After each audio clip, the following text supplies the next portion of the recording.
반갑습니다. 4부 비전 예배에 오신 성도님들을 환영합니다. 우리 몸을 좀 돌려보면서 앞뒤 좌우 4사람씩 좀 멀리 계신 분들까지 이렇게 인사하며 나아갑시다. 하나님께서 당신을 사랑하십니다. 시작. 다시 한번 하나님께서 당신을 사랑하십니다. 시작. 그래서 하나님은 기다리십니다.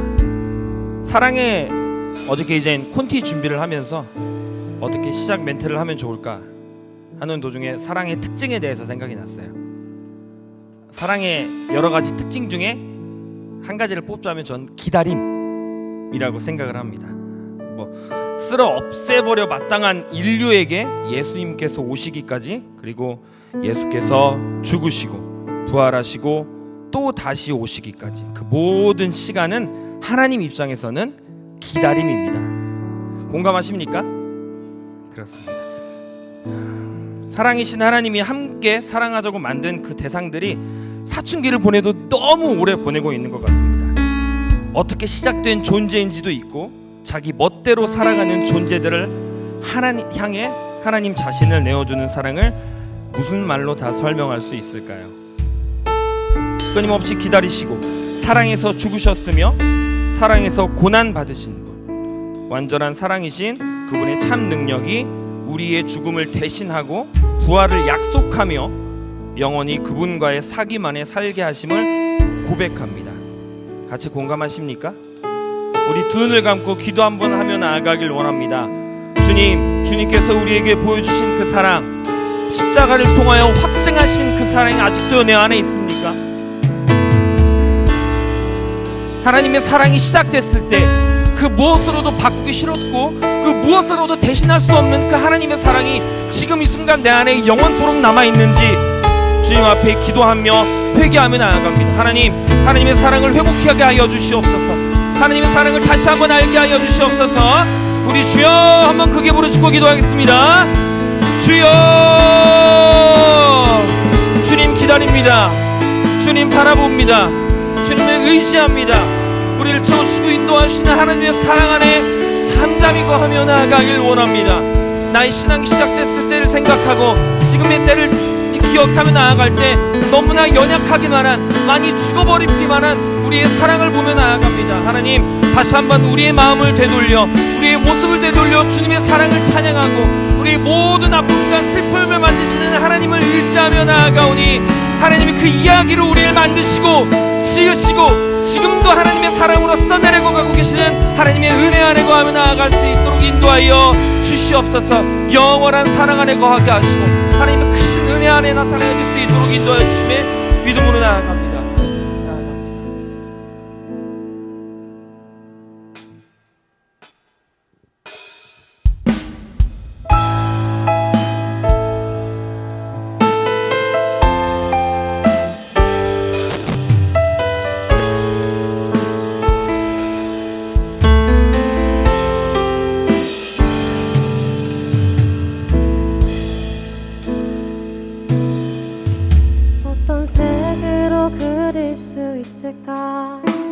하나님 그 사랑, 넘치는 사랑 온 땅에 차올라 에덴의 복이 되었네. 수만 가지 색채로 넘쳐나는 전나무와 찬란한 빛, 담을 수 있을까? 하나님 그 사랑, 참 사랑이신 하나님 형상 따라 당신과 내가 되었네. 풍성한 사랑으로 그분의 작품 주의 시로 그는 사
사람이 되었네.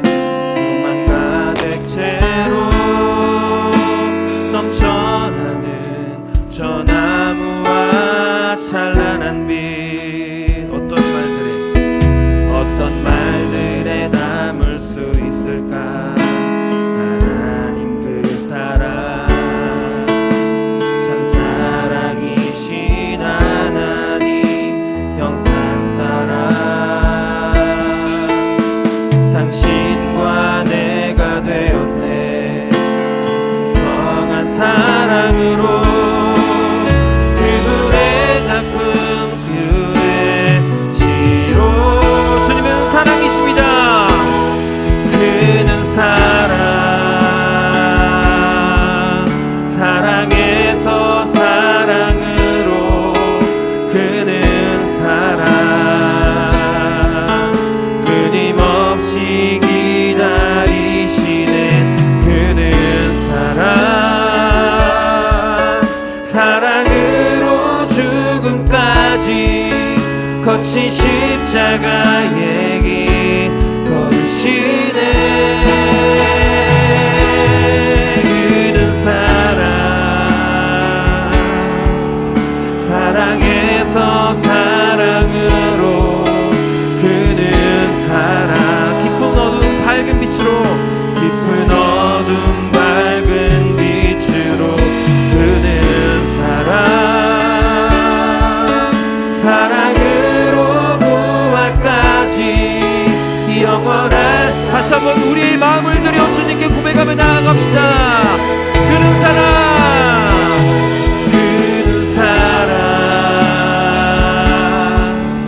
사랑에서 사랑으로 그는 사랑 끊임없이 기다리시는 그는 사랑으로 죽음까지 거친 십자가의 길 걸으시네. 그는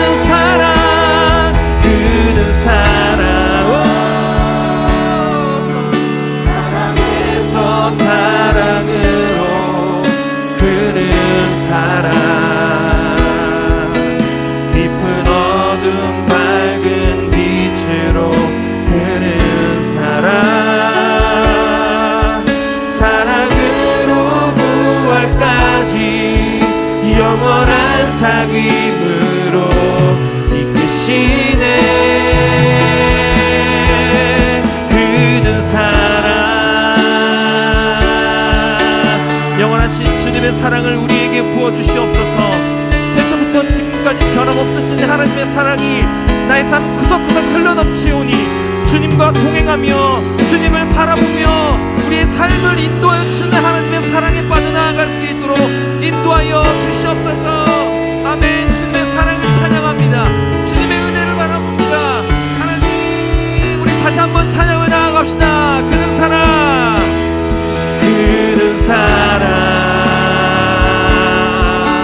사랑에서 사랑으로 그는 사랑 끊임없이 기다리시는 그는 사랑으로 죽음까지 거친 십자가의 길 걸으시네. 그는 사랑 아멘. 사랑에서 사랑으로 그는 사랑 깊은 어둠 밝은 빛으로 그는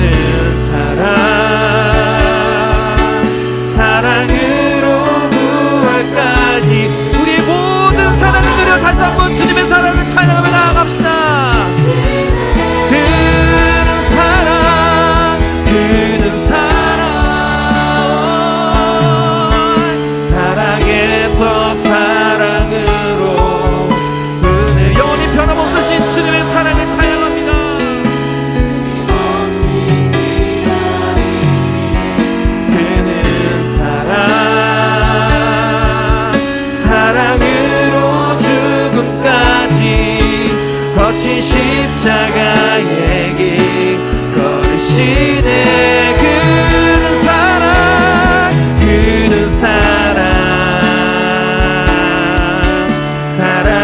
사랑에서 사랑으로 그는 사랑 깊은 어둠 밝은 빛으로 그는 사랑 사랑으로 우리 다시 한번 마지막으로 모두 고백하며 나아갑니다. 주님의 사랑을 큰 목소리로 찬양합시다. 그는 사랑 그는 사랑 사랑에서 사랑으로 그는 사랑 끊임없이 기다리시는 그는 사랑 사랑으로 죽음까지 아멘. 주님의 사랑은 영원합니다. 신의 그는 사랑 그는 사랑 사랑에서 사랑으로 그는 사랑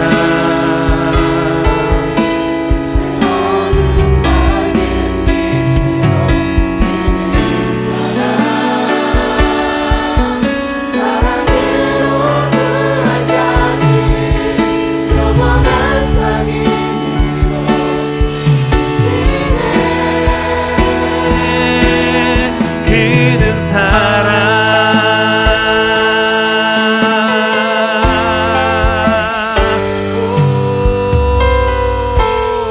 그는 사랑 주님은 사랑이십니다. 주님께 영광의 박수 드리며 나아갑시다. 주님의 사랑은 영원하십니다. 주님의 사랑은 영원하십니다. 그는 사랑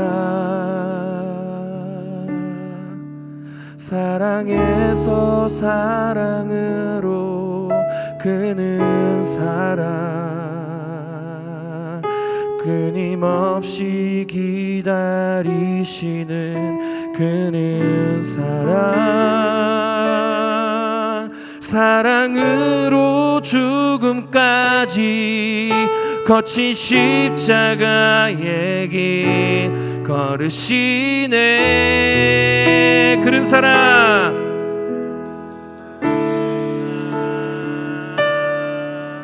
사랑에서 사랑으로 그는 사랑 깊은 어둠 밝은 빛으로 그는 사랑 사랑은 부활까지 영원한 사귐으로 이끄시네 그는 사랑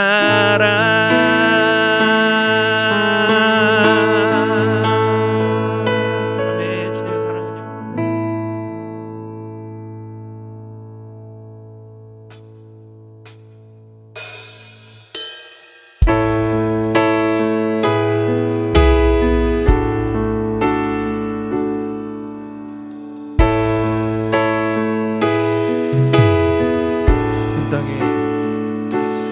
온 땅에 주인 되신 주님이 내 이름 아시며 상한 맘 돌보네 어둠을 밝히시는 새벽별 방황하는 내 맘 주의 길 비추시네 나로 인함이 아닌 주가 행하신 일로 나의 행함이 아닌 오직 주로 인하여 나는 오늘 피었다 지는 이름 없는 꽃과 같네 바다에 있는 파도 안개와 같지만 주는 나를 붙드시고 부르짖음 들으시며 날 귀하다 하시네 주님은 나의 죄를 보시고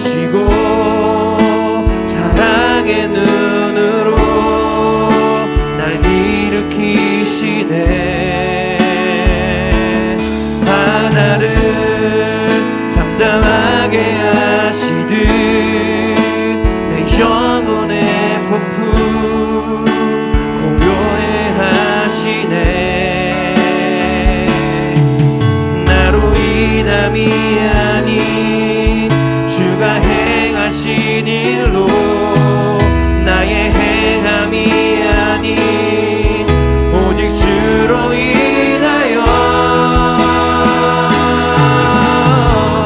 나는 오늘 피었다 지는 이름 없는 꽃과 같네. 바다에 있는 파도 안개와 같지만 주는 나를 붙드시고 부르짖음 들으시며 날 귀하다 하시네. 나는 오늘 피었다 지는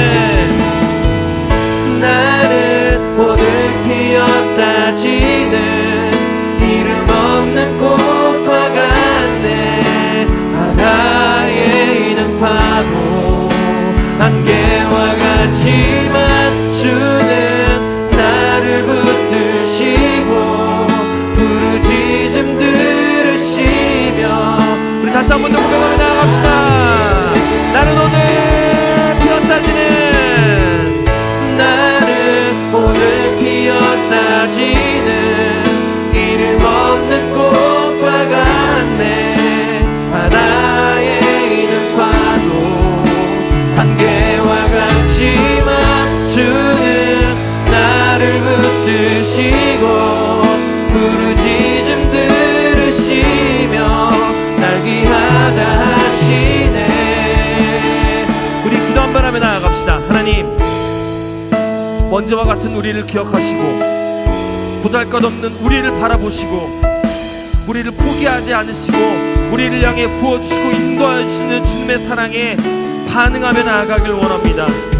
하나님, 나의 마음이 열리길 원하며 하나님을 향한 나의 입술이 열리길 원하고 온전히 모든 찬양과 경배를 주님께 올려드리며 나아갈 수 있도록 인도하여 주십시오. 우리 주여 한번 크게 부르짖고 기도하겠습니다. 주여, 우리를 바라보시고 기억하시는 주님의 사랑을 의지하며 나아갑니다. 우리는 한순간도 주님을 사랑하지 않는다 고백하지는 않지만 매일 넘어지고 쓰러지며 나아간 우리를 바라보고 납니다. 하나님, 우리 이전의 삶의 손을 비춰 다시 한번 주님을 바라보고 주님을 의지하며 나아가길 원합니다. 하나님, 순간 없어진 우리를 기억하시고 사랑하시는 하나님의 은혜 안에 우리 마음 통역이여 찬양하며 경배함으로 주님을 올려드리며 나아가오니 주님 붙잡아주시고 저주시고 함께하여 주시옵소서. 하나님 인도하여 주시고 역사하여 주시옵소서. 주님과 기도합니다. 나는 오늘 피었다 지는 이름 없는 꽃과 같네. 바다에 있는 파도 안개와 같지만 주는 나를 붙드시고 부르짖음 들으시며 날 귀하다 하시네. 나는 오늘 피었다 지는 이름 없는 꽃. 우리를 기억하시는 하나님의 은혜를 찬양합니다. 예의는 파도 안개와 같지만 주는 나를 붙드시고 부르짖음 우리 다시 한번 가사에 집중하며 또 고백하며 나아갑시다. 나는 오늘 피었다 지는 나는 오늘 피었다 지는 이름 없는 꽃과 같네. 바다에 있는 파도 안개와 같지만 주는 나를 붙드시고 부르짖음 들으시며 날 귀한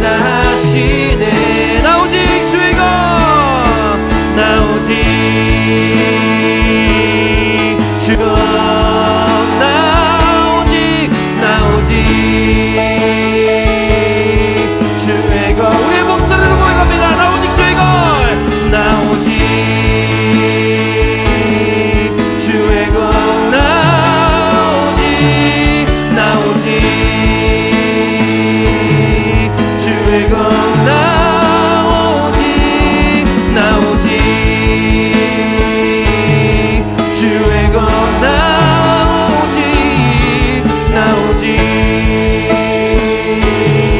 주의 것. 나는 오늘 피었다 지는 이름 없는 꽃과 같네.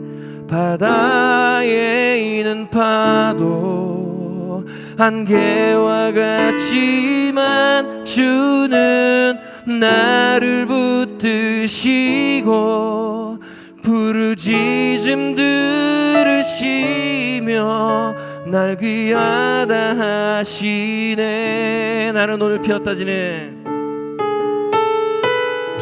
나는 오늘 피었다 지는 이름 없는 꽃과 같네.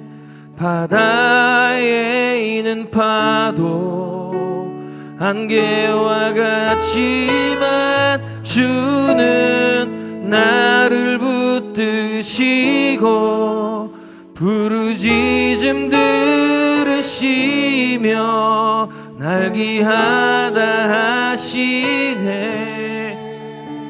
나 오직 주의 것. 나 오직 주의 것. 나 오직 주의 것. 나 오직 주의 것. 나 오직 주의 것.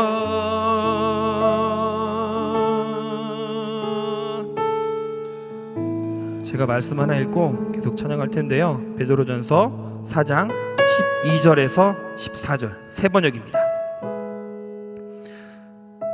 사랑하는 여러분, 여러분을 시험하려고 시련의 불길이 여러분 가운데 일어나더라도 무슨 이상한 일이나 생긴 것처럼 놀라지 마십시오. 그만큼 여러분은 그리스도의 고난에 동참한 것이니 기뻐하십시오. 그러면 그의 영광이 나타날 때 여러분은 또한 기뻐 뛰며 즐거워하게 될 것입니다. 여러분이 그리스도의 이름으로 모욕을 당하면 복이 있습니다. 영광의 영, 곧 하나님의 영이 여러분 위에 머물러 계시기 때문입니다. 아멘.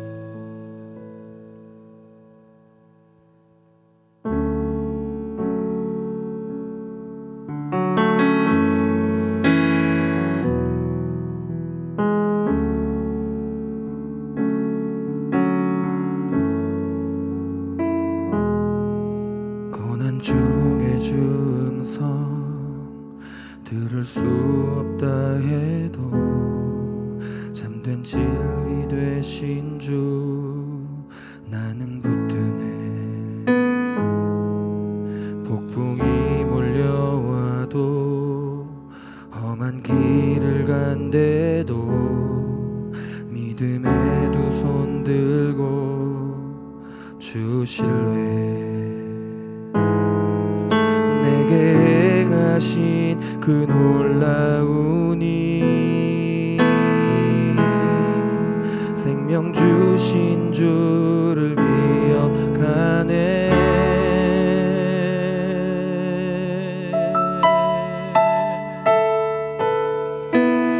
그 사랑이 내려와 날 자유케 하셨네. 영원히 나는 주님의 것. 산과 골짜기에서 내 영혼 노래하네. 영원히 나는 주님의 것. 고난 중에 중성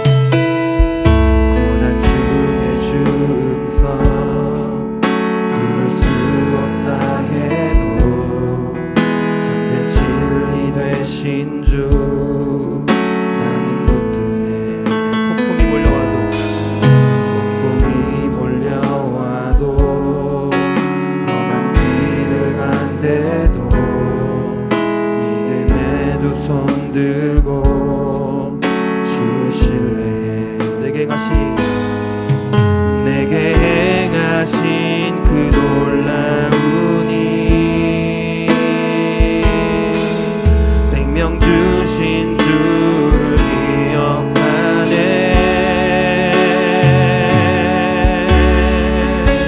사랑이 내려와 그 사랑이 내려와 날 자유케 하셨네 영원히 나는 주님의 것 산과 골짜기에서 내 영혼 노래하네 영원히 나는 주님의 것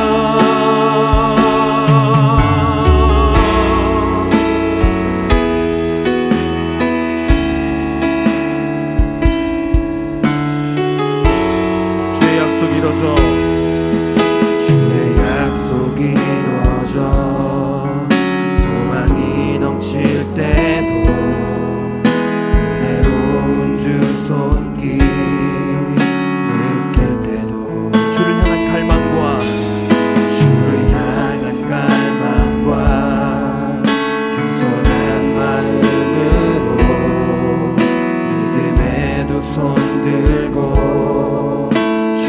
우리 큰 목소리로 고백합니다. 주를 향한 갈망과 겸손한 마음으로 믿음의 두 손 들고 주 찬양해 내게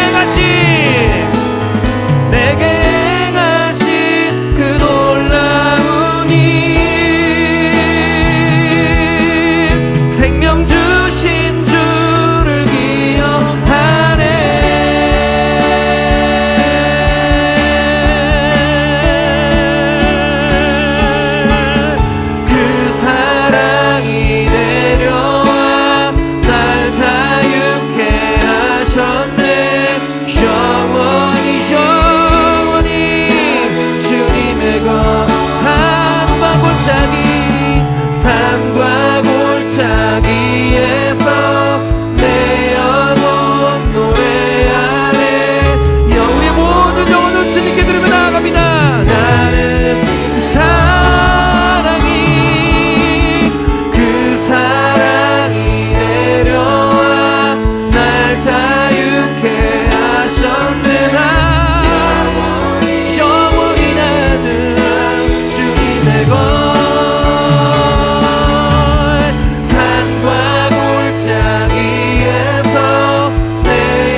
하셨네.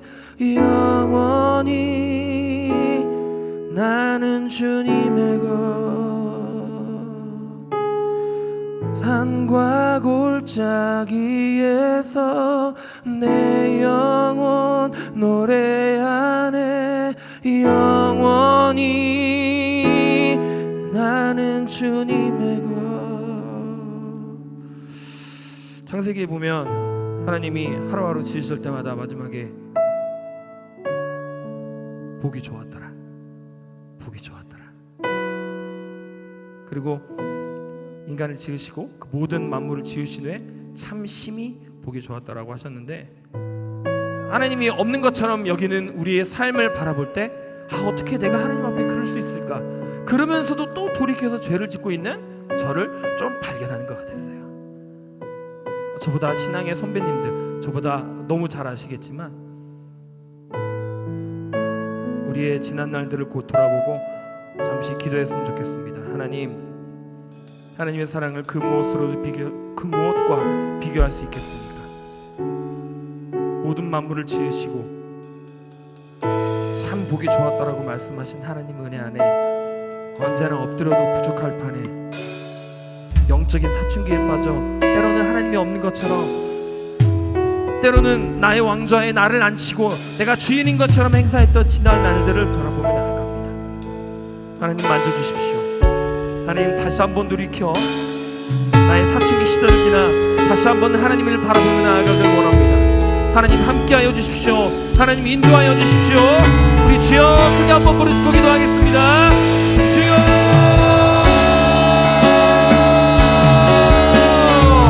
주의 사랑이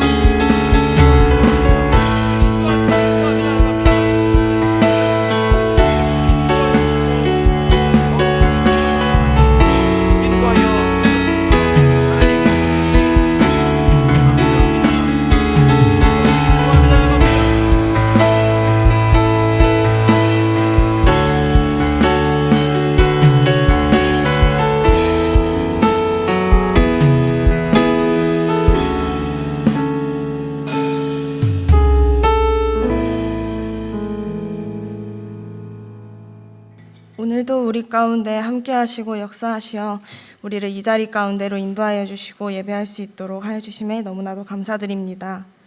삶의 순간순간이 온통 감사의 제목들이지만 그것을 느끼지 못하고 감사하지 못하며 불평하였던 나의 모습들을 회개합니다.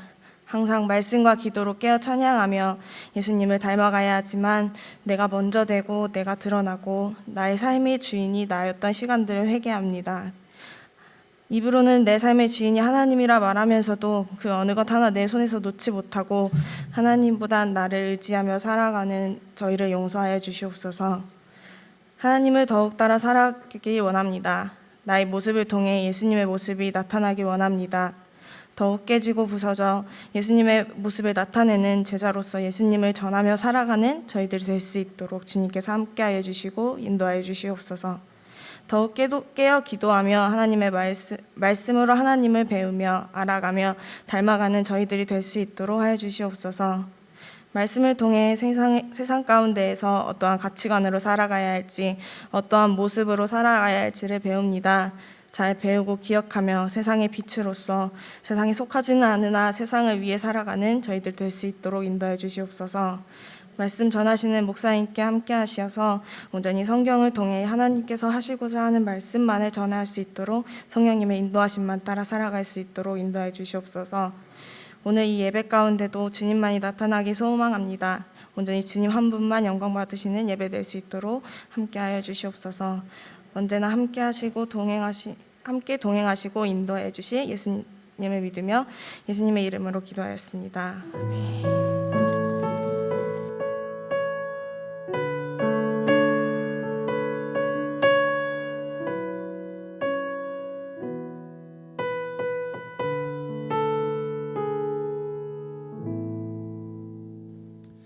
먼저 광고 말씀드리도록 하겠습니다. 다음 주일에는 성찬 예식이 있습니다. 사부 비전 예배 시간에도 동일하게 성찬 예식이 진행되는 점 참고해 주시면 감사하겠습니다. 3월 29일 월요일부터 4월 2일 금요일까지 고난주간 특별 새벽 기도회가 진행이 됩니다. 기도 가운데 우리 예수 그리스도의 고난을 깊이 묵상하고 또 하나님의 사랑을 깊이 깨닫는 귀한 시간 되기를 소망합니다. 드린 예물 위해서 함께 기도하겠습니다.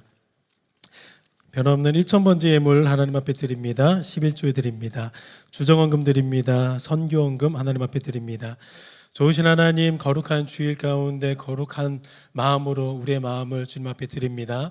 예물 가운데 축복하셔서 하나님의 나라와 주님의 복음과 주님 그리고 교회가 더욱더 교회될 수 있도록 아름답게 사용되어지는 은혜를 허락하여 주시고, 드린 손길 가운데 한없는 주님의 축복을 허락하여 주시되 우리 예수님 더욱더 따라가고 우리 예수님을 더욱더 왕으로 섬기는 아름다운 축복을 허락하여 주시옵소서. 예수 그리스도 이름으로 기도드립니다. 아멘. 오늘 함께 보실 하나님의 말씀은 골로새서 3장 22절에서 24절까지의 말씀 함께 보시도록 하겠습니다. 골로새서 3장 22절에서 24절까지의 하나님의 말씀을 우리 한 목소리로 크게 합독하도록 하겠습니다. 준비 시작. 종들아, 모든 일에 육신의 상전들에게 순종하되 사람을 기쁘게 하는 자와 같이 눈가림만 하지 말고 오직 주를 두려워하여 성실한 마음으로 하라. 무슨 일을 하든지 마음을 다하여 주께 하듯 하고 사람에게 하듯 하지 말라. 이는 기업의 상을 주께 받을 줄 아나니 너희는 주 그리스도를 섬기느니라. 아멘. 여러분, 우리 앞뒤 서 보시면서 인사하겠습니다. 한 마음 하나 되어 주님의 뜻을 이루어 갑시다. 이번에 이렇게 인사합니다. 사랑합니다. 축복합니다. 존경합니다. 사랑합니다. 축복합니다. 존경합니다. 사랑합니다. 축복합니다. 존경합니다. 여러분, 가치관의 혁명이라는 주제를 가지고 지금 계속해서 말씀을 나누고 있는 중에 있습니다. 가치관에 대한 이 설교는 다음 주에 마무리가 됩니다. 오늘은 크리스천의 직업관에 대해서 말씀을 나누고 그 다음에 다음 주에는 교회관에 대해서 여러분이랑 말씀을 나누려고 합니다. 오늘은 본문을 강의하는 쪽으로 이렇게 좀 방점을 찍기보다는 좀 기독교의 역사들도 여러분이랑 조금 말씀을 나누고 싶고, 그 다음에 과연 직업에 대한 가치관, 성경적인 가치관이 과연 무엇인가 말씀을 좀 나누도록 하겠습니다. 여러분도 다들 아시다시피 성경 첫 장, 첫 구절, 창세기 1장 1절은 무엇으로 시작하냐면 일로 시작을 합니다. 1장 1절 한번 띄워주시겠습니까? 우리 다 아시는 구절이지만 우리 큰 목소리로 한번 읽어보시죠. 시작. 태초에 하나님이 천지를 창조하시니라. 1장 1절이 뭐로 시작하냐면요, 일로 시작을 합니다. 근데 누가 일을 했다라고 이렇게 선포하냐면 왕 대신 그리고 온 우주 만물을 말씀으로 지으신 그 하나님께서 일을 하셨다라고 이렇게 밝히면서 첫 구절이 시작이 되는 것입니다. 여러분, 그래서 일이라는 것은요, 절대로 악한 것에 속해 있지 않은 굉장히 고상한 영역에 있는 요소입니다. 왜냐하면 창조세계 가운데 가장 먼저 드러났던, 가장 먼저 모양으로 갖추어져 있었던 선의 모습, 하나님의 선의 모습이 무엇이었냐면 하나님의 일하시는 모습이었다라는 것입니다.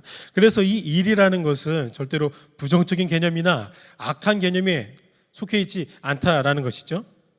그리고 그 일이라는 선함을 누구에게 위임을 하시냐면 하나님의 형상대로 지음을 받은 사람에게 이 일이라는 것을 위임하시는 것이죠.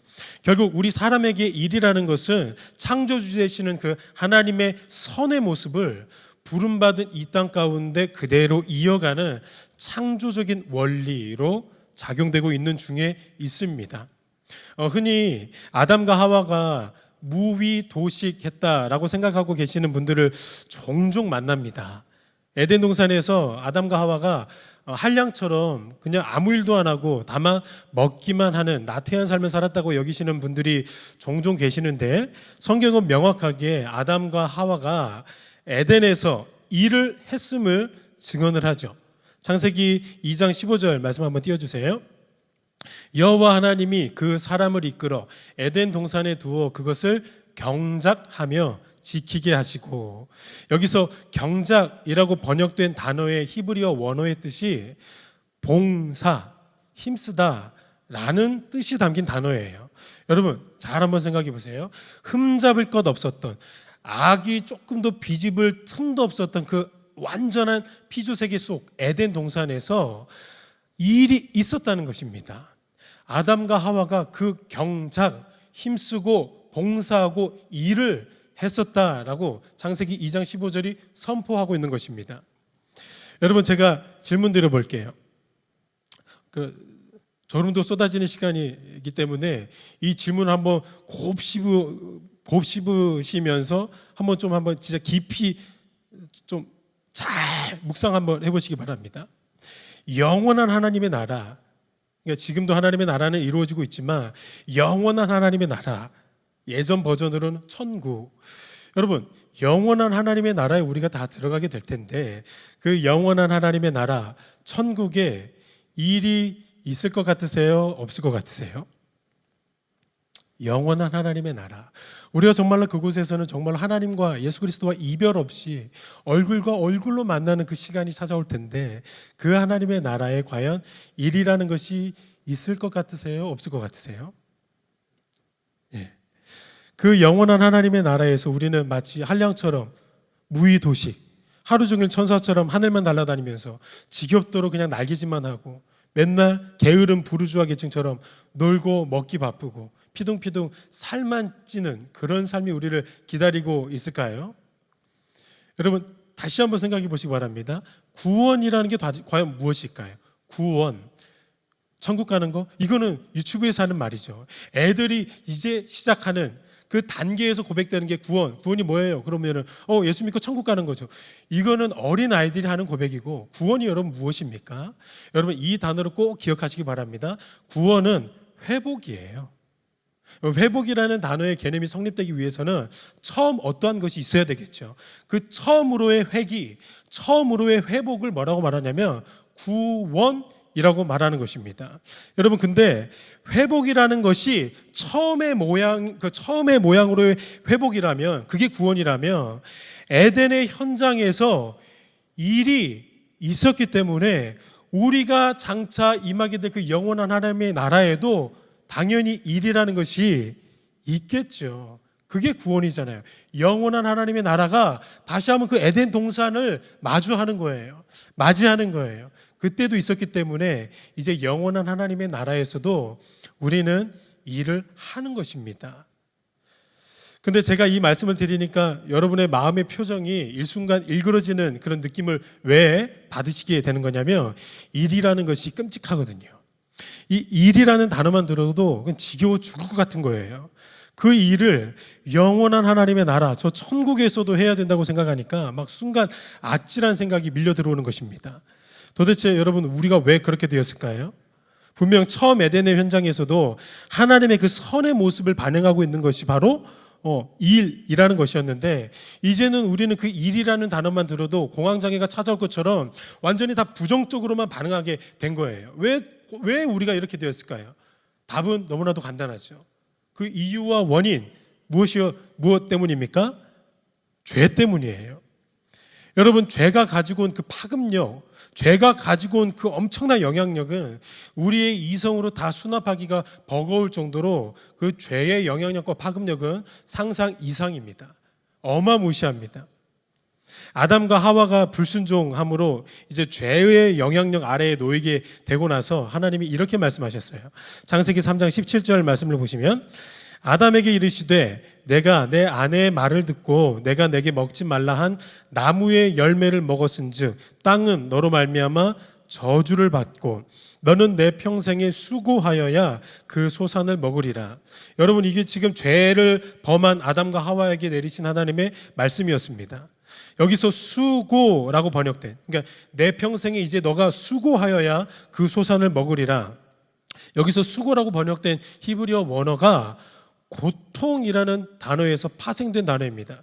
여러분 무슨 말이냐면 죄가 들어오기 전에는 아담과 하와가 불순종하기 전에는 그 일을 하면서 수고로 느껴본 적이 없었고 그 일을 하면서 고통이라는 감정과 느낌을 받아본 적이 없었는데 죄가 들어오고 나서부터는 어떤 느낌을 받기 시작하냐면 수고라는 단어가 고백되어지게 되고 고통이라는 느낌이 느껴지게 되었다라는 것입니다. 단순히 통증 정도가 아니라 아담과 하와의 그 심리적 깊은 곳에서부터 발생하게 되는 고통과 근심, 불안, 염려 이런 것들이 죄로 인하여서 맺어지게 되었다라는 것입니다. 여러분 왜 그렇게 되었다고요? 죄로 인하여서 아담과 하와가 저주를 받고 아담과 하와뿐만 아니라 이 땅이 동시에 저주를 받고 함께 탄식하고 신음하게 되는 그런 온 우주 만물 피조세계가 된 것입니다. 여러분 그래서 로마서 8장을 가보시면 완전한 구원을 고대하고 소망하는 구절이 나와요.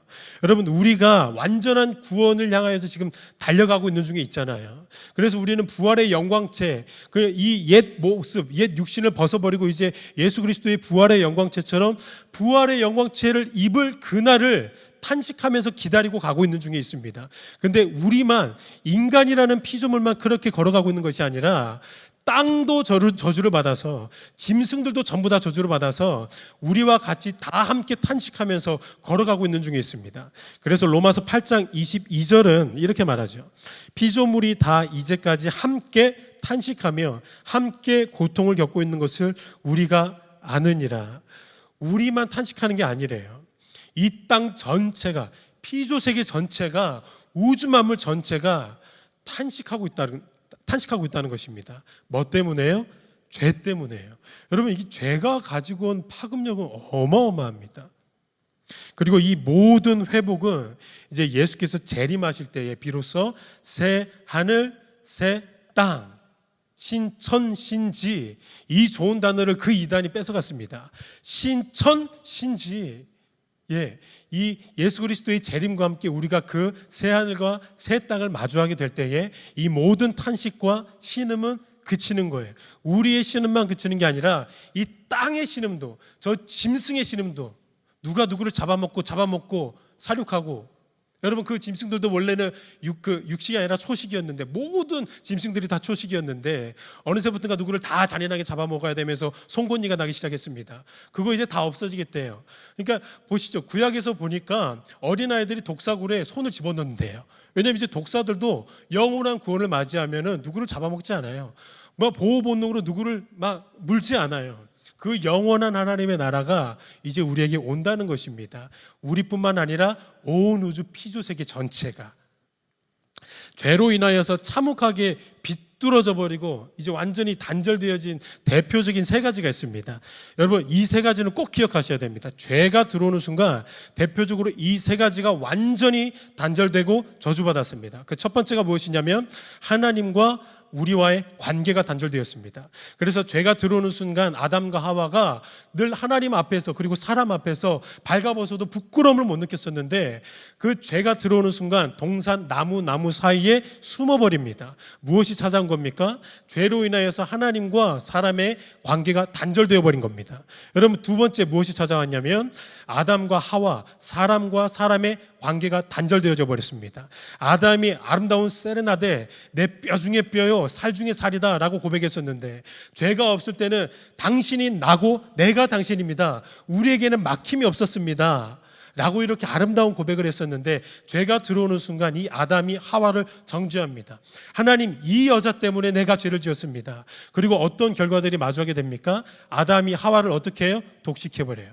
장악해버려요. 다스려버리려고 하는 거예요. 죄에 대한 결과입니다. 이게 두 번째 찾아온 비극이죠. 여러분 세 번째는 무엇입니까? 땅이 저주를 받았어요. 사람과 땅이 대립하는 구조가 생겨난 것입니다.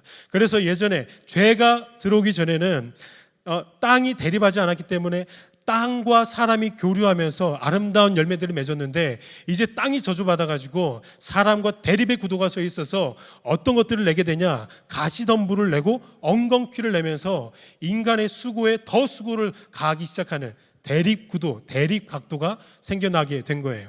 이게 죄가 가지고 온 가장 대표적인 세 개의 단절이고 저주입니다. 여러분 이 모든 저주들, 여러분 이 모든 단절들을 하나님과의 단절, 사람과의 단절, 땅과의 단절, 이 모든 단절과 저주를 감당하신 분이 계세요. 누구신가요? 예수 그리스도세요.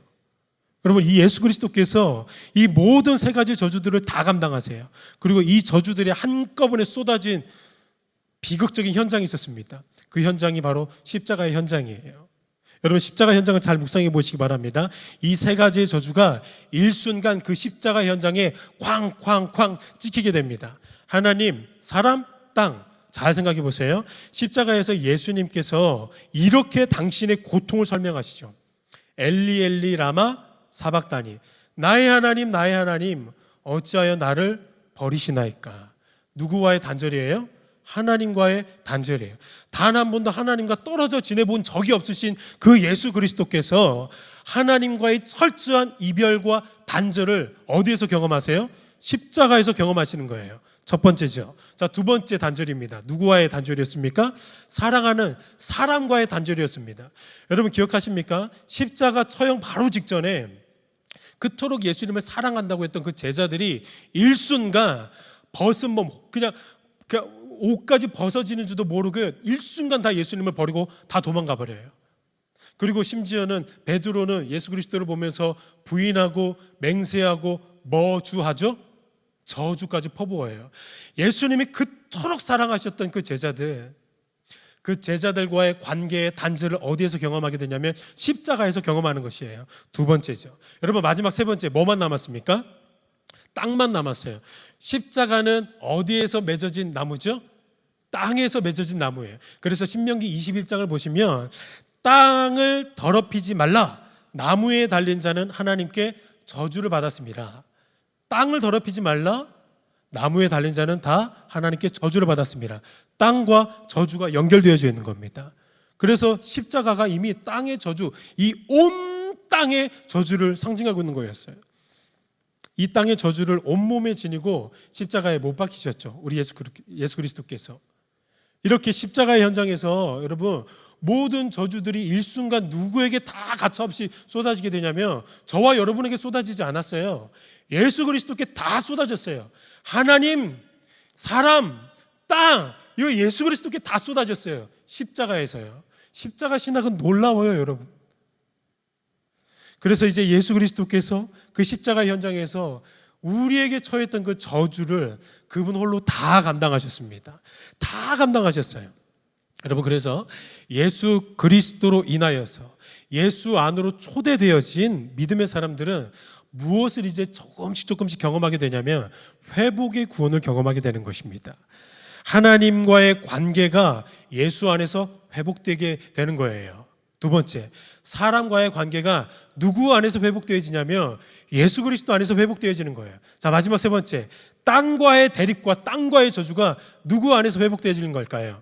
예수 그리스도 안에서 회복되어지는 것입니다. 여러분, 그래서 특별히 예전에는 일이라는 것이, 또 다른 말로 이 직장이라는 것이 나에게 늘 저주였어요. 나에게 늘 수고였고 고통이었어요. 근심이었어요. 근데 만물을 회복하시는 그 예수 안에 들어오고 나니까 뭐가 느껴지기 시작하냐면 에덴에서의 기쁨이 회복되게 되는 거예요. 더 이상 일은 나에게 저주와 고통과 수고만이 아니라, 그게 완전히 없지는 않지만 이제 예수 그리스도 안에서 조금씩 그게 회복되어지는 거예요. 바뀌어지게 되는 거예요. 언제처럼요? 에덴 동산에서처럼요. 하나님의 영광, 하나님의 통치의 자리, 그 기쁨의 자리가 일이라는 공간에서 일어나게 되는 것입니다. 근데 우리 기독교 토양을, 우리 기독교의 문화들을 계속 반추해 보면서 또 곱씹어 보면, 되돌아보게 되면 유독 이 세 가지의 관계 속에서 무엇이 조금 빈약하게 후퇴되어져 있냐면 하나님과의 관계도 예수 안에서 오케이예요. 이웃과의 관계도 그나마 좀 오케이인 것 같아요. 근데 유독 이 직장에 대한, 즉 일에 대한, 땅에 대한 이 가치관의 회복은 아직까지도 예수 믿기 전이나 예수 믿은 후와 크게 달라지는 게 없다는 것이 우리 한국교회, 전 세계 교회의 참혹스러운 현실이라는 것이죠. 이 세 가지가 동시에 예수 그리스도 안에서 이미 회복되어졌는데, 우리에겐 더 이상 저주가 아닌데 아직도 그 일을 저주를 받은 것처럼 여기고 있다. 이런 성도들이 너무 많다. 우리 청년분들 잘 들으시기 바랍니다. 일을 저주라고 느끼는 사람들이 너무 많다라는 것입니다. 유독 그 영역에만, 일에 대한 영역에만 복음으로의 참된 회복이 아직 일어나지 않는 것이죠.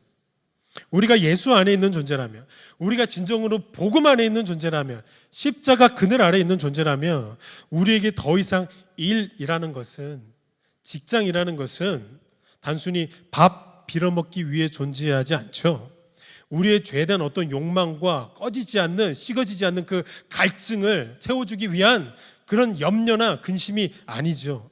우리에게 일이라는 것은, 그것이 직장이 되었든 아르바이트가 되었든 살림이 되었든 창조의 원형의 모습과 같이 하나님의 통치를 받으면서 그 통치를 즐거워하는 복음의 자리로 초대되어지는 것입니다. 그리고 그 동시에 그 공간이 우리를 보내신 사명의 자리, 미션의 자리이고 선교적 부르심의 현장입니다. 이 문장을 여러분 기억해 주시면 좋을 것 같습니다. 그 직장이라는 공간, 그게 아르바이트든 학업이든 살림이든 그 공간이 예수, 우리의 왕 되신 그 예수께서 우리를 보내신 사명의 자리이고 동시에 선교적 부르심의 현장이라는 것이죠. 여러분, 1992년도 10월 28일에 다미 선교회 휴거 사건, 여러분 우리 작년 성도님들은 많이 아실 거고 우리 청년들은 좀 모르는 청년들도 있을 것 같아요. 1992년 10월 28일에 다미 선교회 휴거 사건이 전 세계적으로 이슈가 되었었습니다. 어떤 사건이었습니까? 지구에 종말이 오고 성도들이 어떻게 된대요? 휴거된대요. 어디로 올라간대요?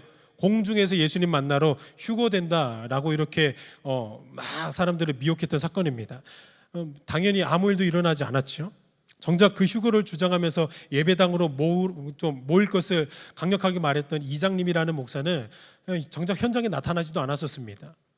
여러분, 근데 독특하게 그때 모였던, 안타깝게도 미혹되었던 수많은 성도들이 지구의 종말이 온다고 하니까 그 미혹과 함께 가장 먼저 나타났던 증상이 뭔지 아세요?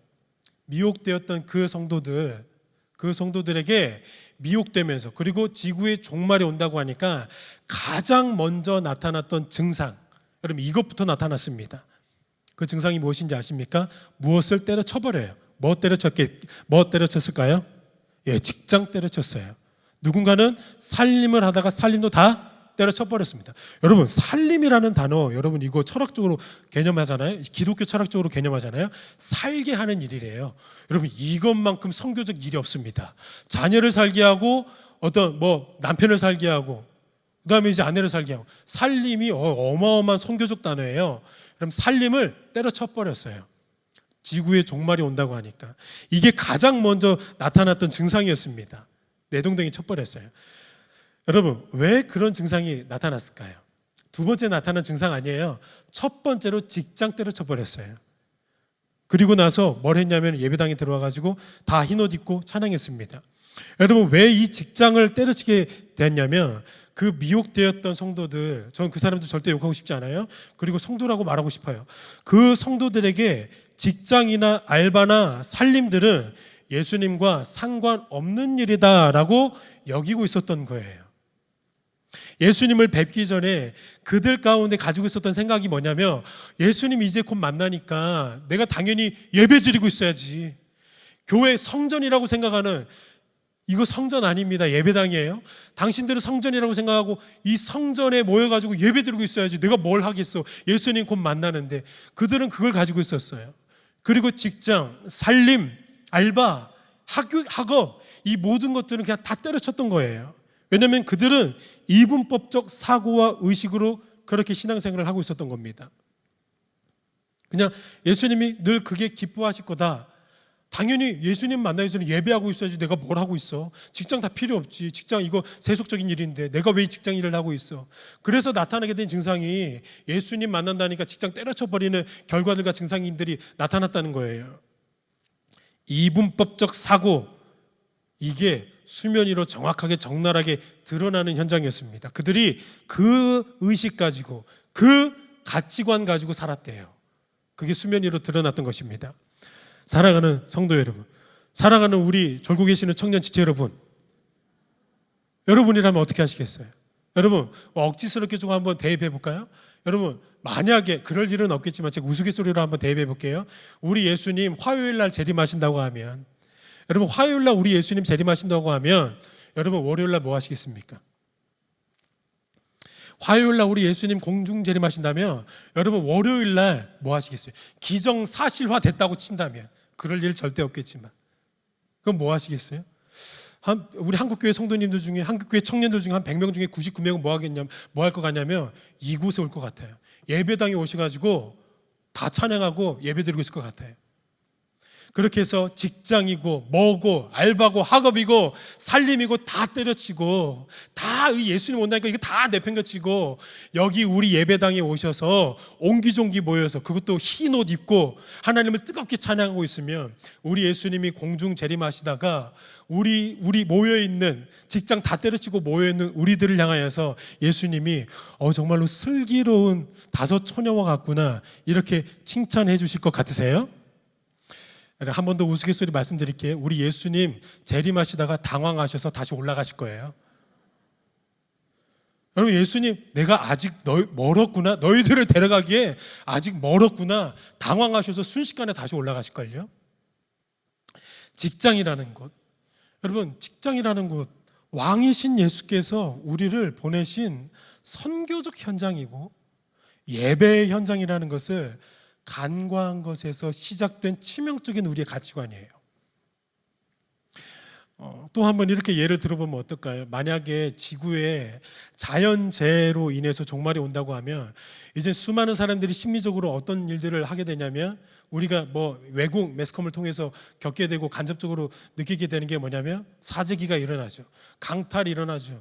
뭐 어떤 상점들 다 이곳저곳 가면서 총기 난사를 하면서 자기 어떻게든 살아보겠다고 막 상점들과 대형마트들 여기에서 자신의 본능적으로 어떤 폭력들을 휘두르고 있을 겁니다. 그래서 결국에는 그 죄악으로 인하여서 무질서한 혼란들이 전 세계 곳곳마다 발생하게 될 것입니다. 만약에 마트를 땅으로 섬기고 있는 예수의 제자가 있다면 그 상황 속에서 그 다음날 쑥대밭이 되어 있는 그 마트에 어김없이 출근해서 무질서해진 그 공간을 다시금 질서정연하게 회복하는 일에 힘을 써야 되는 거예요. 다른 사람은 너나 할 것 없이 출근할 엄두도 내지 못하겠지만 예수의 제자들에게 그곳은 단순히 밥 빌어 먹기 위해서 존재하는 공간이 아니라 선교지고 예배의 현장으로 보내신 곳이기에 내가 가고 싶어서 가는 것이 아니라 하나님의 절대 주권을 믿는 사람들이에요. 우리에는 선택은 우리가 하지만 그 선택까지 하나님이 다 지금 인도하고 계신다라는 하나님의 절대 주권을 믿는 사람이기에 비록 내가 선택한 마트의 직장이지만 나를 보내신 하나님이 선교적 부르심의 현장으로 나를 파송하신 공간이라는 신앙의 고백이 있기 때문에 내가 가기 싫어도 하나님이 가라, 거기서 다시 한번 질서를 너가 잡아라, 그 마음의 뜨거움으로 가서 그곳에서 다시 한번 세상 사람들과 다른 모습으로 질서를 갖추어가는 모습이 나타나게 되는 거예요. 이 세상 사람들과는 완전히 차별되고 완전히 구별되어진 생각과 태도가 나와야 되는 겁니다. 여러분 이것을 뭐라고 말하냐면 우리 기독교 용어에서 홀리, 거룩이라고 말하는 거예요. 이게 거룩이에요. 세상 사람들과는 완전히 차별되고 분리되어 있고 구별되어진 생각과 태도, 우리 하나님에게 속해 있는 생각과 우리 하나님에게 속해 있는 그 태도, 그게 우리에게 거룩이래요. 여러분 절대로 세상 일 따로 하나님 일 따로 이렇게 분리시켜 놓은 이분법적 구조 속에 병들어 계시지 마시기 바랍니다. 이곳에서 드리는 예배만 예배가 아니라 세상 속에서 예수 그리스도를 왕으로 섬기고 있는 그 모든 장소와 위치가 예배의 장소가 되는 것이고, 그곳이 하나님의 영광이 드러나야 하는 하나님의 통치의 공간이고 통치의 영역이 된다는 것입니다. 이분법적 사고 절대로 여러분 갖지 마세요. 세상 일과 또 하나님의 일을 이렇게 철저하게 분리시켜 놓았던 시대가 로만 카톨릭 시대죠. 중세 시대죠. 그래서 당시에는 로만 카톨릭 시대에는 거룩해 보이는 가운을 입고 다니는 성직자만 하나님의 일을 하는 사람들이라고 여겼고, 일반 노동을 어떻게 여겼냐면 필요악이라고 여겼습니다. 그래서 하나님을 뜨겁게 만났어요. 뭔가 예수님에 대한 어떠한 신령한 체험을 했어요. 그러면은 이 필요악이라고 생각하는 직장들을 다 때려치고 필연적으로 무엇을 해야만 했냐면 사죄를 해야만 했습니다. 왜냐하면 이분법적으로 딱 나누어져 있잖아요. 이건 악한 일, 성직자 가운 입고 돌아다니고 가운 입고 하는 일만 하나님의 일이다 라고 가치관에 이렇게 고정되어 있으니까 예수님 뜨겁게 만나고 나 예수님 위해서 살겠습니다, 하나님 일 하겠습니다 라고 하는 사람들은 전부 다 사죄가 되어야만 했다는 것입니다. 그리고 게다가 더 정말로 참혹스럽게 교회 안에서 이로 인하여서 뭐가 생기기 시작했냐면 계급 사회가 시작되기 시작했습니다. 성직자는 하나님의 일을 하는 사람들이니까, 높이 계신 그 하나님의 성스러운 일을 하는 사람이니까 성직자래요. 이것만 성스러운 일. 그래서 성스러운 일을 하는 성직자가 일반 평신도 필요악 노동을 하고 있는 그 일반 성도들보다 더 우월해 있고 더 위에 있는 그런 상위 계층, 상위 계급으로 계급화시켰습니다. 그리고 일반 성도들을 하위 계층화시켰습니다. 그래서 성직자가 하위 계층들을 주무르고 다녔어요. 그러다가 위대한 반전이 시작되죠. 여러분, 반전, 부흥이 시작됩니다. 그 부흥이 어떻게 시작되냐면 종교개혁이죠. 말씀을 통해서 개혁이 시작되게 되는 거예요. 말씀을 통해서 뭔가 부흥이 시작되는 겁니다. 여러분 기억하세요? 부흥은, 그리고 삶의 모든 개혁은 말씀으로부터만 비롯돼요. 말씀으로 비롯되지 않은 부흥은 절대로 부흥이 될 수 없어요. 그거 여러분 조심하세요. 말씀이 아닌데 뭔가 일어나고 있으면 그거 완전 부흥과 딴판된 뭔가 어떤 사탄의 교묘한 속임수일 가능성이 100%입니다. 말씀이 아닌 부흥은 절대로 없었습니다. 기독교 역사상 언제나 말씀에 대한 부흥이 있었죠. 종교개혁도 말씀에 대한 부흥이었습니다. 종교개혁자들이 아무리 말씀을 읽고 이 성경 말씀을 묵상해봐도 성직자만 하나님의 일을 하는 것이 아니라, 성직자만 성스러운 일을 하는 것이 아니라는 것을 깨닫게 되는 거예요. 그리고 동시에 성직자가 일반 성도들보다 절대로 높은 위치에 있는 존재가 아니라는 것을 사도 바울의 서신서를 보니까 느끼게 되는 거예요. 오히려 그 특별한 소명을 받은 성직자들이 일반 성도들보다 밑에 있는 성직자의 종이래요. 이걸 막 말씀 가운데 개혁자들이 느끼는 거예요. 그러면 굳이 한번 계급화시켜 보면, 말씀이 굳이 계급화시켜 놓은 그 계급은 뭐냐? 하나님이 가장 높이세요. 예수님이 가장 높이 계세요. 그 다음에 평신도가 그 밑에 있습니다. 그리고 평신도들을 섬기는 사람들이 누구냐? 성직자들이래요. 그러니까 계급을 따지면 저와 같은 성직자가 제일 말단이에요. 근데 지금 개혁자들이 눈에 보니까 이 성직자가 말씀보다 더 높이 있어요. 가장 높이 있어요. 그리고 성도들을 다 주물러요. 너희들은 나보다 더 하위 사람들이라고.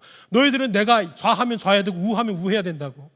그래서 암흑의 시대였던 거예요. 말씀을 볼 수 있는 눈이 없으니까, 언어가 없고 글을 읽을 줄 모르니까, 성경을 읽을 수 있는 사람들은 무조건 사제만 읽을 수 있었으니까 성도들은 그냥 사제들이 하라면 해야 하는 이 암흑의 시대가 찾아왔던 겁니다. 근데 개혁자들은 하나님이 막 깨우기 시작하는 거예요. 말씀은 그게 아니다.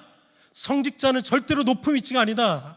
그리고 성직자만 성스러운 일을 하는 거룩한 성자가 들어가서는 안 된다.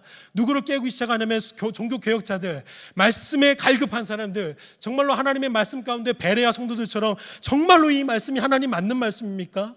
이 시대 가운데 선포되어지는 이 말씀이 진짜 하나님으로부터 나온 말씀입니까? 갈급해하는 그 심령들이 하나님이 깨우기 시작해요. 그렇게 깨운 대표적인 인물이 칼빈과 루터라는 사람입니다. 그래서 유명한 교리가 채택돼요. 만인 제사장. 베드로전서 2장 9절 전반부, 우리 한번 큰 목소리로 합독하도록 하겠습니다. 시작.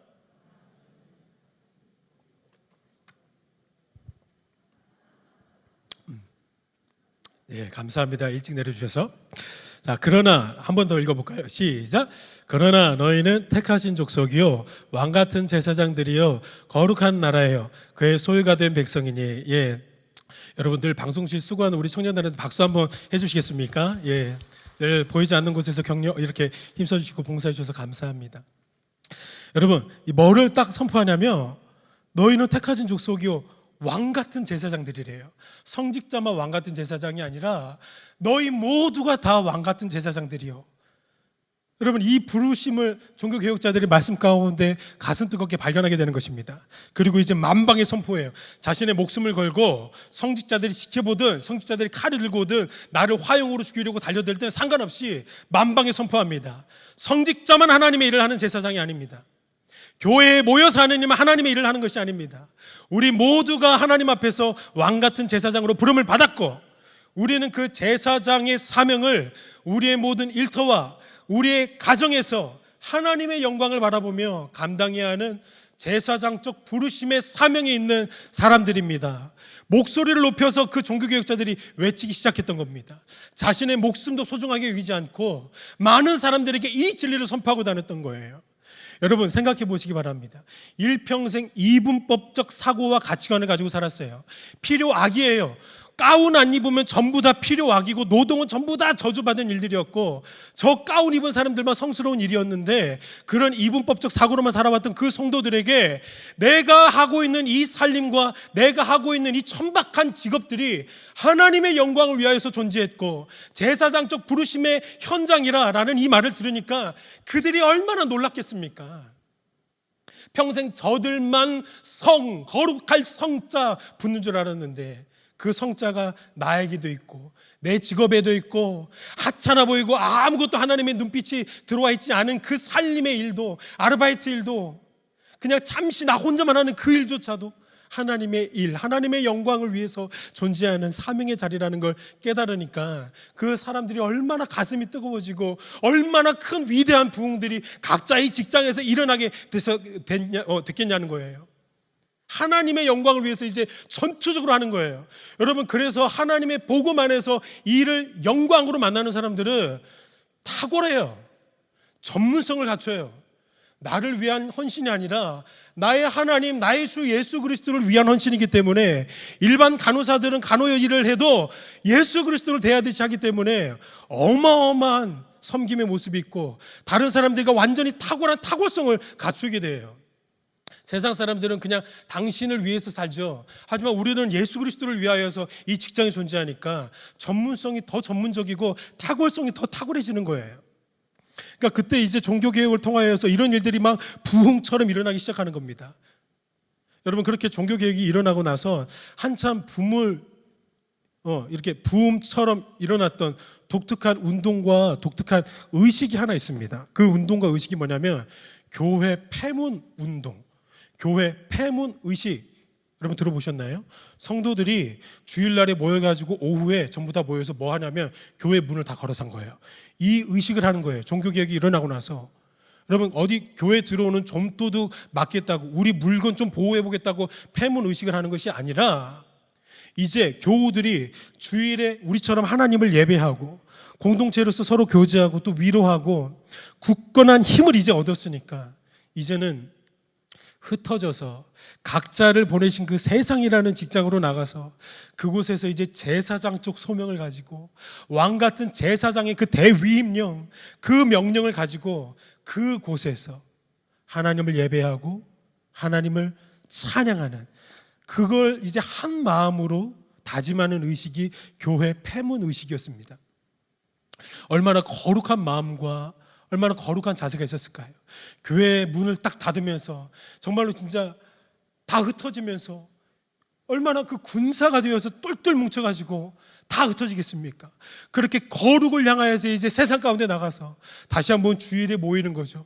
그러면 이제 세상 가운데 녹록치 않은 그 생활 가운데 일이 터지고 저리 터지고 이제 교회 와서 이제 예배 가운데 하나님의 임재를 누리면서 다시 한번 용기를 얻고 성도들 가운데 서로를 위로하는 거예요. 여러분, 그래서 성도 가운데 가장 위로가 뜨거운 교회는 어떤 교회냐면은 세상 가운데 치고받고 거룩을 향하여서 뜨겁게 군사처럼 살아갔던 사람들, 고난을 통과하고 있는 사람들은 교회 와서 성도의 위로가 넘쳐요. 서로를 위로하기 바쁩니다. 그리고 그렇게 거룩을 향하여서 뜨겁게 살아갔던 사람들이 예배 가운데 오고 기도의 자리가 있잖아요. 어떻게 눈물을 흘리지 않을 수가 있겠습니까? 하나님의 임재를 어떻게 경험하지 않을 수가 있겠습니까? 여러분, 그 사람들은 일주일의 그 삶을 통하여서 그 일주일의 삶이 끝나는 그 예배, 그리고 다시 한번 시작되는 그 예배가 놀라운 충전의 시간이 되는 거예요. 한 번도 예배가 미지근하거나 미온적인 예배가 없는 거예요. 성도 간의 위로, 기도 부탁하기 바빠요. 내가 이걸로 기도하고 있고, 사업에 이걸로 기도하고 있다. 이걸로 내가 고난을 통과하고 있고, 이걸로 내가 거룩을 향해서 힘쓰고 있다. 기도 막 교제하기 바쁘다니까요. 그러니까 다 연결되어 있어요. 주일과 평일은 연결되어 있고 평일과 주일은 연결되어 있는 것이죠. 그래서 그런 교회 패문 의식을 했던 것입니다. 그때를 생각하고 설교 원고를 써내려가면서 그들이 얼마나 정말로 군사된 정체성을 가지고 흩어지고 파송받았을까. 이렇게 종교개혁자들이 직업에 대한 하나님의 부르심, 하나님의 이 소명에 대한 초석을 그들이 놓았다면 그 초석을 이제 보석으로 가공했던 인물이 있었습니다. 그러니까 초석은 종교개혁자들이 놓았어요. 근데 이 초석을 이제 아름답게 보석으로 가공해서 전 세계에 유통을 시켰던 위대한 인물이 있습니다. 네덜란드의 아브라함 카이퍼라는 신학자예요. 아브라함 카이퍼. 그 신학자가 말씀 안에서 가슴 뜨겁게 발견하게 된 진리가 뭐냐면 그리스도의 영역 주권입니다. 그가 유명한 말을 남겼습니다. 이 땅에 그리스도께서, 우리 예수 그리스도께서 내 것이 아니라고 말하는 영역은 한 평도 없다. 예수 그리스도께서 내 것이 아니라고 하는 공간, 영역은 한 평도 없다. 바늘 하나 들어갈 구멍조차 없을 정도로 온 우주 만물과 모든 것들이 다 예수 그리스도의 것이다. 이게 그리스도의 영역 주권입니다. 이거를 확대시키고 활성화시켰던 신학자가 아브라함 카이퍼라는 신학자입니다. 여러분, 근데 이 영역 주권 아래 우리가 파송되어 있는 모든 직업들이 포함되어 있다는 것을 확실하게 뒷받침해주는 근거 구절이 제일 처음에 읽어내려간 오늘 본문 골로새서 3장의 본문입니다. 우리 3장 23절과 24절 말씀 우리 한 목소리로 읽어볼까요? 시작. 무슨 일을 하든지 마음을 다하여 주께 하듯 하고 사람에게 하듯 하지 말라. 이는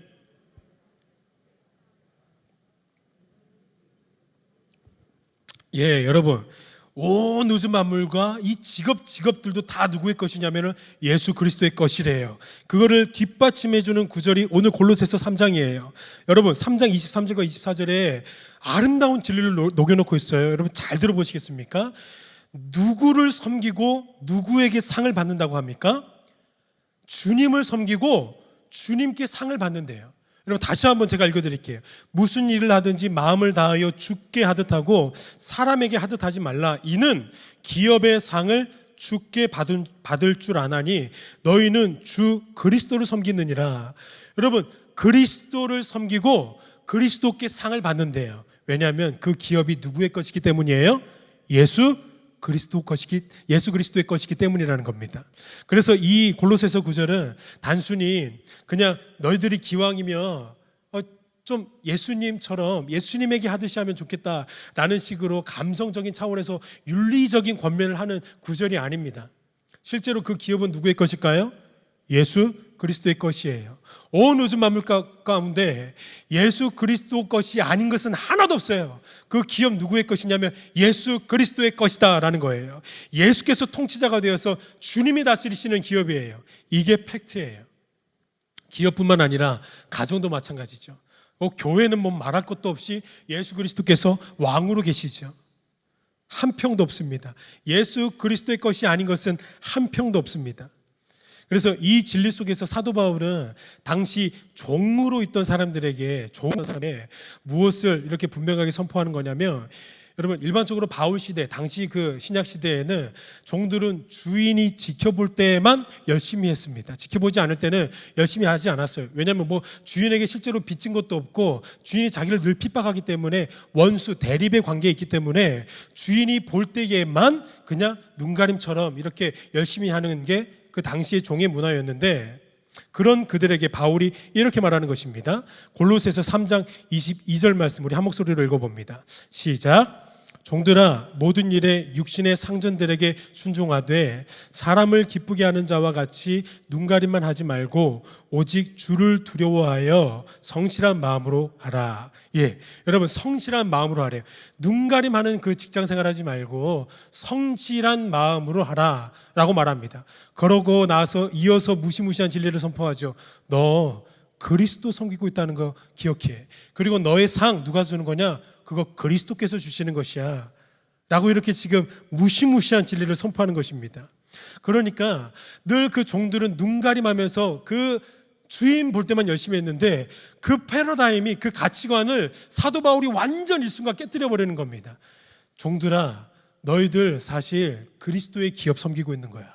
그래서 너희들 성실하게 해야 돼. 왜냐하면 그리스도께서 없는 영역은 없고, 그리스도께서 다스리시지 않는 공간 없고, 그리스도가 주가 되어 계시지 않는 기업은 없기 때문이야. 너희들이 섬기는 모든 기업이 전부 다 주님의 것이야.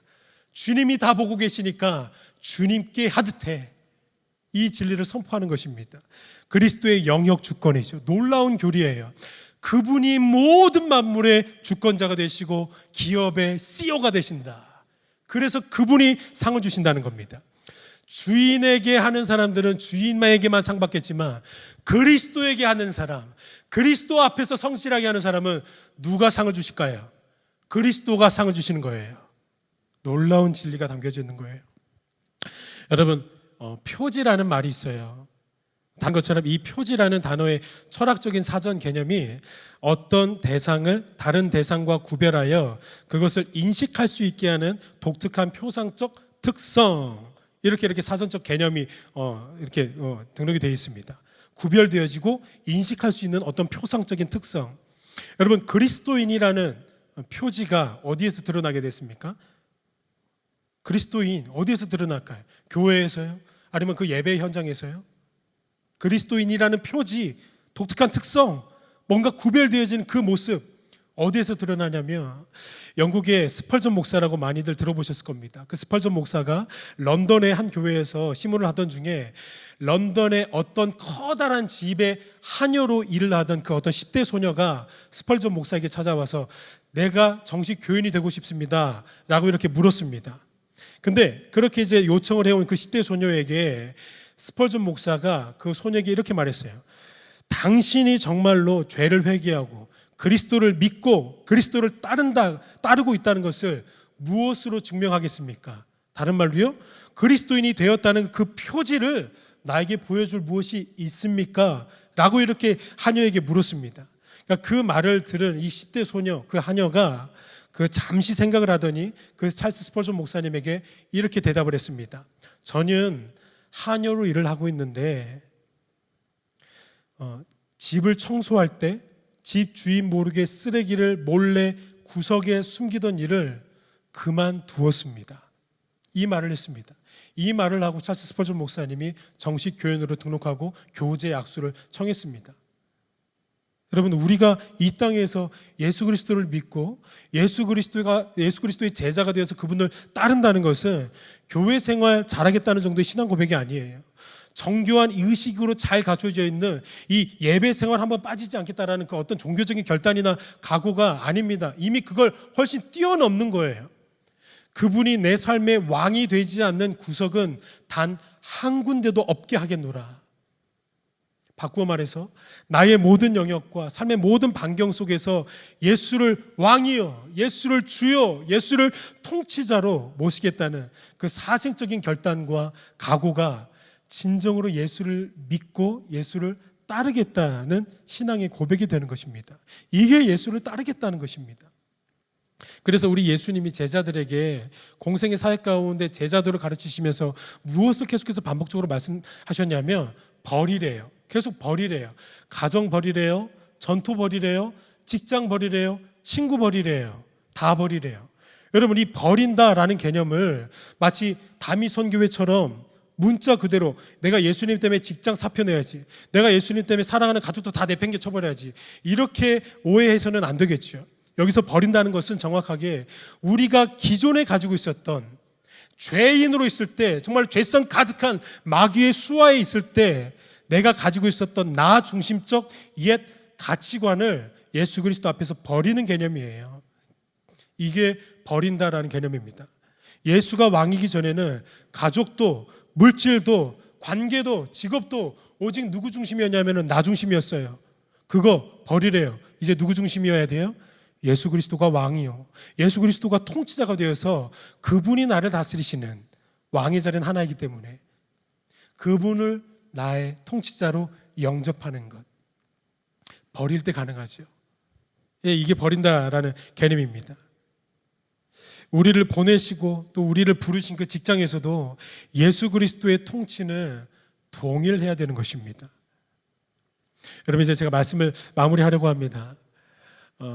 2016년도에 세계 의료 선교 대회에서 말레이시아에서 건강하게 목회를 하고 있었던 린이라는 목사님이 강의를 맡았습니다.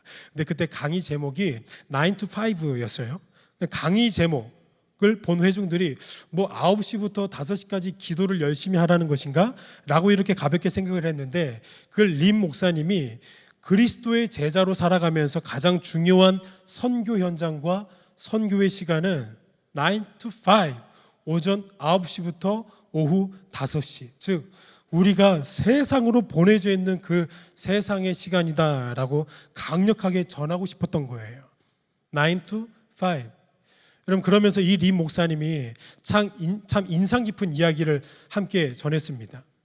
TGIF, 그러니까 레스토랑 이름인데 TGIF, 이 레스토랑의 이름을 이야기하면서 TGIF의 뜻이 Thanks God, It's Friday, 금요일이 되어서 감사합니다 하나님. 어떤 것들을 담고 있냐면은 지긋지긋한 이 월요일부터 금요일까지 일상에서 벗어나서 이제 내가 조금 쉴 수 있고 즐길 수 있는 금요일이 되어서 외식할 수 있게 되어서 하나님 감사합니다. 이게 TGIF의 슬로건이라면, 그래서 그들은 금요일에 목말라 하고 주말에 목말라 하고 있다면, 세상의 선교적 사명을 감당해야 하는 제사장적 위치에 있는 우리 신앙인들, 예수의 제자들이 외쳐야 할 슬로건은 TGIF, Thanks God, It's Friday가 아니라 한 글자를 바꿔서 TGIM, Thanks God, It's Monday. 하나님, 월요일이 되어서 참 감사합니다. 월요일 가운데 나를 다시 한번 거룩하게 구별하셔서 세상 가운데 선교적 부르심으로 불러주셔서 감사합니다. 구별된 삶을 살 수 있도록 나를 사명의 길로 인도해 주셔서 감사합니다 라고 외치면 어떨까요? 라고 하면서 강의를 마무리했었습니다. 사랑하는 여러분, 우리 사랑하는 우리 청년지체 여러분, 우리를 보내신 그 다양한 그 직장과 알바와 또 살림이라는 공간이 예수를 믿기 전에 두려움과 근심으로 있었던 그 필요 악의 장소였다면, 예수 믿기 전에는 그런 장소였다면, 이제 예수 그리스도 안에서, 복음 안에서 회복의 구원을 경험하고 있는 이제 우리라면, 이젠 그 공간이 하나님의 통치의 자리가 되고, 그 통치를 받음으로 말미암아 가장 큰 선교의 역사, 가장 큰 회복의 역사가 우리를 통하여서 드러나게 되는 그런 공간이 되기를 힘써 기도하는 저와 여러분 되기를 예수님 이름으로 축원드립니다. 여러분, 이 시간에 부르신 곳에서 함께 찬양하며 나아가실 텐데, 하나님, 나를 부르신 그곳에서 내가 당신을 예배하겠습니다. 이 마음과 이 결단을 가지고 우리 함께 찬양하겠습니다. 따스한 성령님,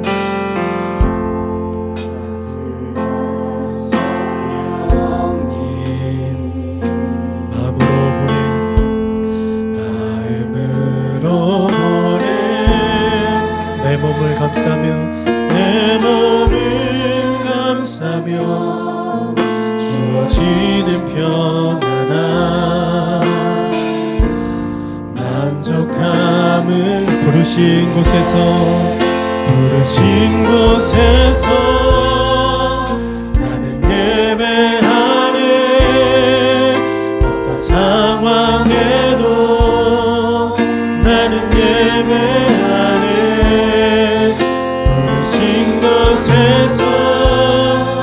나는 예배하네. 어떤 상황에도 나는 부르신 곳에서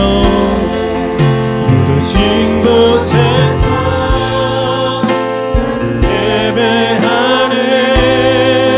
어떤 상황에도 나는 예배하네.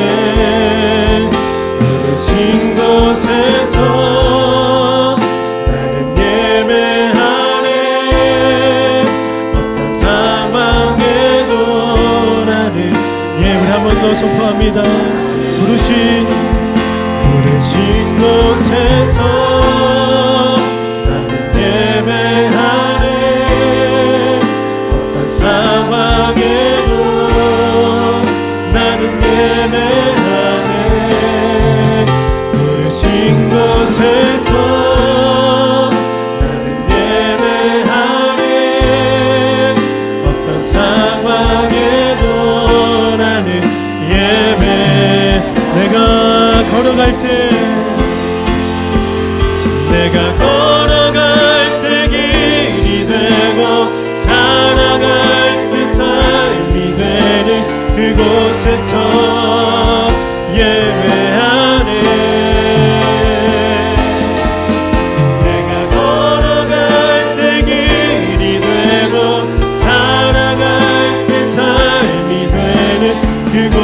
그곳에서 우리 한 번 더 내가 걸어갈 때 내가 걸어갈 때 길이 되고 살아갈 때 삶이 되는 그곳에서 예배하네.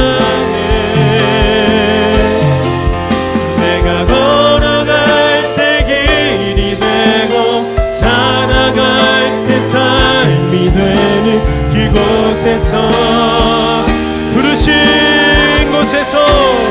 부르신 곳에서 나는 예배하네.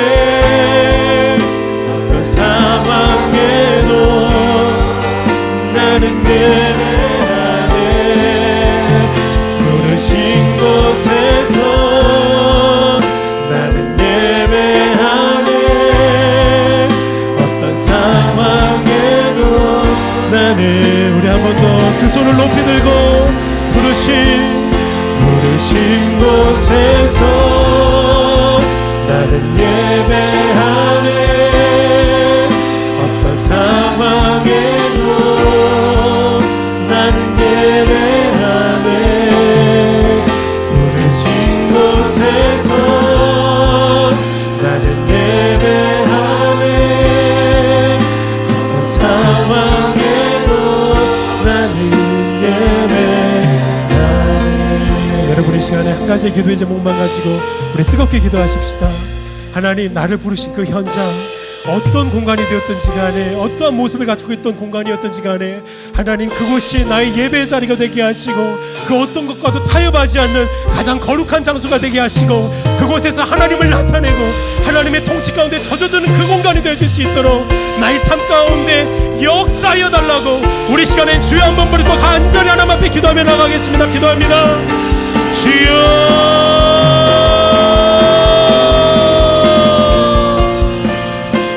우리 아버지 하나님, 이 시간도 우리를 불러주신 하나님을 찬양합니다. 하나님, 우리를 부르신 그곳 가운데 하나님 그 세상적인 가치관과 아버지 하나님 그 예수 그리스도를 만나기 전에 가지고 있었던 그 세상적인 가치관과 태도를 가지고 살아가지 않게 하옵소서. 그곳이 하나님 나를 보내신 그 선교의 자리, 그곳 가운데 하나님의 통치가 드러나는 순간이고 현장임을 아버지 하나님 고백할 수 있게 도와주시옵소서.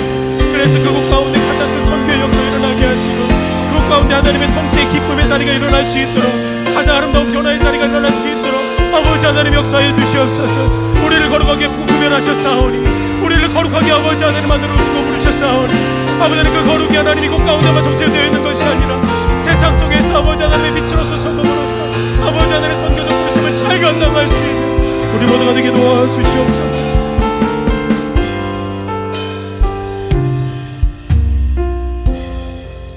오늘도 말씀 가운데 우리를 다스리시고 통치하시는 우리 하나님을 경배하고 찬양합니다. 우리 아버지 하나님, 우리가 혹 하나님 말씀 가운데 아직 깨어나지 않았던 가치관들이 있다면 오늘 들어진 이 말씀 가운데 다시 한번 성령의 담비를 부어주셔서 우리를 부르신 그 공간이, 그곳이 어떤 공간이 되었든지 간에 하나님, 그곳이 하나님의 통치를 맛보는 기쁨의 자리요, 예배의 자리요, 하나님의 임재를 맛보는 아름답고 복된 자리가 되어질 수 있도록 은혜를 더하여 주시옵소서. 말씀으로 가장 통치받는 자리가 되게 하셔서 그곳 가운데 가장 큰 선교의 역사, 하나님의 통치의 역사가 일어날 수 있도록 우리를 다시 한번 깨우시고 우리를 통하여서 이 세상을 변화시켜 주시옵소서. 그렇게 하실 예수님을 찬양합니다. 이제는 예수 그리스도의 은혜와 하나님의 사랑과 성령님의 교통하심이 성삼위 하나님을 예배하기 위해 모인 하나님의 택한 자녀들 머리머리 위에, 그들의 가정과 자녀들과 특별히 그들의 순례의 여정 위에, 우리 전주 영생교회와 한국교회와 전세계 열방의 교회들 위에 영원토록 함께 있을지어다. 아멘.